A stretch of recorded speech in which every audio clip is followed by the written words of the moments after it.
7. liður á dagskrá, fjárhagsáætlun og Akureyrarbæjar viðauki til máls tekur bæjarfulltrúi Heimir Örn Árnason.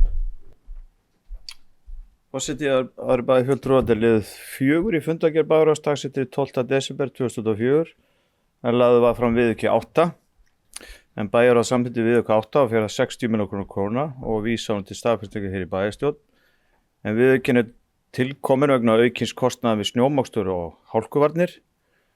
En til að bæta við óhætt að segja að bæjarbúar hafi mikinn áhuga ár hvert á þessi málaflokki og tel ég að síðustu 2 ár hafi verið gríðarleg bæting og nú nýjasta í appinu, Akureyrarappinu, að það hægt að skoða og sjá hvernig gengur snjómoksturinn og við kannski verðum að duglegri að auglýsa það er hægt að koma með ábendingar og fleira og fylgjast með hvernig sín gata næst. Þannig að ég held við séum bara alltaf að bæta okkur og þessi þjónusta eru betri og betri.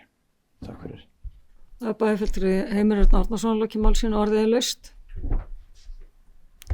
Enginn hefur hvað sér hljóðs. Þeir sem geta samþykkt viðaukann, gefum merki.